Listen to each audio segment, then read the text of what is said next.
মমতা বন্দ্যোপাধ্যায় যেভাবে শুভেন্দু অধিকারী, অর্জুন সিং এবং অসীম সরকারদের প্রশ্রয় দিয়ে রেখেছেন, আমরা আশঙ্কিত যে কোনো মুহূর্তে এই বাংলায় আবার কোনো সাম্প্রদায়িক দাঙ্গা লেগে যেতে পারে। মন্দির এবং মসজিদে তিনি সিসি ক্যামেরা লাগানোর কথা বলেছেন। আজকে আমডাঙ্গা থানায় এসেছিলাম এই কারণেই যে বিজেপির বিধায়ক, আপনারা জানেন, অসীম সরকার, তিনি মুসলিম ধর্মগ্রন্থ সম্পর্কে যে কুরুচিকর মন্তব্য করেছেন, যে মন্তব্যে সারা বাংলা একটা সাম্প্রদায়িক সম্প্রীতি বিনষ্ট হতে চলেছে।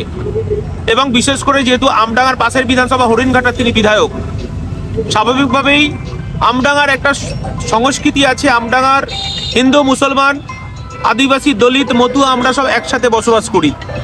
এবং যেভাবে বিজেপি বিধায়ক তিনি সাম্প্রদায়িক সম্প্রীতি বিনষ্ট করতে চাইছেন, এবং আমরা দেখতে পাচ্ছি এই রাজ্যের অভিভাবিকা, এই রাজ্যের পুলিশ মন্ত্রী মমতা বন্দ্যোপাধ্যায় তিনি কোনো রকম স্টেপ নিচ্ছে না। আমরা ধর্মনিরপেক্ষ মানুষ হিসাবে ইন্ডিয়ান সেকুলার ফ্রন্টের পক্ষ থেকে আজকে আমডাঙ্গা থানায় আমরা একটা স্মারকলিপি জমা দিলাম যে আমডাঙ্গায় যে সম্প্রীতির বার্তা আমরা তৈরি করেছি, আমরা হিন্দু মুসলমান একসাথে বসবাস করি, যেখানে কোনোদিন কোনো ফারাক ছিল না।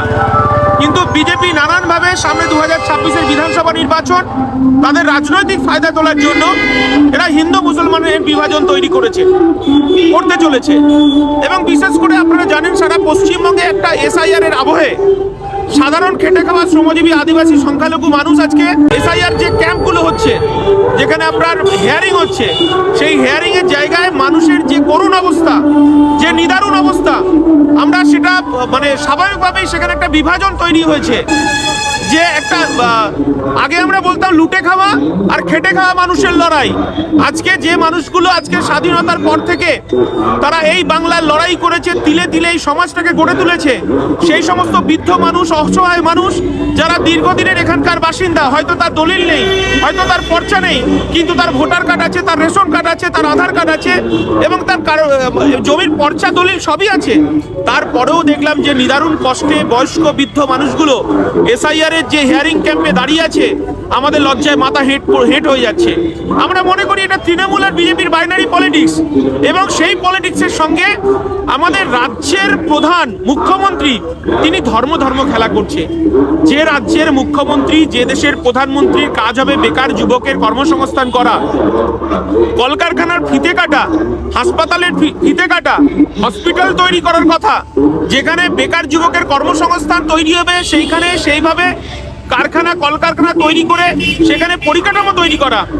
কিন্তু আমরা দেখতে পাচ্ছি এই রাজ্যের মুখ্যমন্ত্রী আমাদের করের টাকায় তিনি মন্দির তৈরি করছেন, অর্থাৎ 400 কোটি টাকা খরচ করে তিনি দীঘাতে জগন্নাথ মন্দির তৈরি করেছেন। আপনি গত পরশুদিন আপনি দেখলেন রাজারহাটে সেখানে দুর্গাঙ্গন তৈরি করলেন, তারপরে উনি বলছেন আপনার শিলিগুড়িতে মহাকাল অর্থাৎ শিবের মন্দির তৈরি করবেন। তিনি কি করতে চাইছেন আমরা বুঝতে পারছি না। ঠিক অপরূপভাবে তৃণমূলের বিধায়ক আপনার হুমায়ুন কবির যেভাবে রাজনৈতিক নেতারা ধর্ম করে খেলা করছে, আমরা তার বিরুদ্ধে দাঁড়িয়েই এই বাংলার সম্প্রীতি, এই বাংলার কাজী নজরুলের তার শ্যামা সঙ্গীত হিন্দুদের মন্দিরে বাজে এবং আজানের আওয়াজে আমাদের ঘুম ভাঙে সকালবেলা, এই সম্প্রীতির বাংলা কখনো বিনষ্ট হতে দেব না।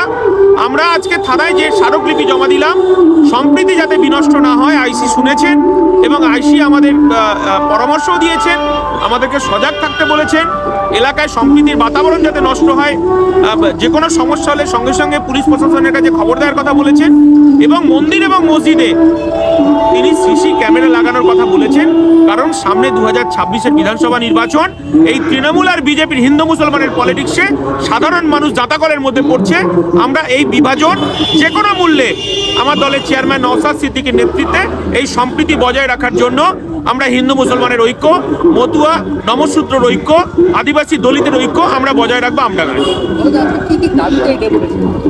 স্বাভাবিকভাবে এই বাংলায় যাতে বিজেপি এবং তৃণমূল যেভাবে হিন্দু মুসলমানের ভাগাভাগি তৈরি করেছে, এবং এই রাজ্যের পুলিশ মন্ত্রী মমতা বন্দ্যোপাধ্যায় যেভাবে শুভেন্দু অধিকারী, অর্জুন সিং এবং অসীম সরকারদের প্রশ্রয় দিয়ে রেখেছেন, আমরা আশঙ্কিত যে কোনো মুহূর্তে এই বাংলায় আবার কোনো সাম্প্রদায়িক দাঙ্গা লেগে যেতে পারে।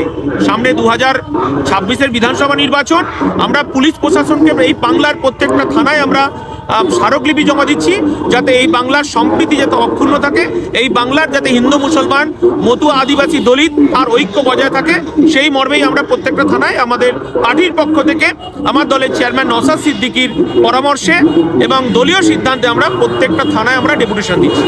আজকে আমডাঙ্গা থানাতে আমরা সেই কাজটা সম্পন্ন করলাম।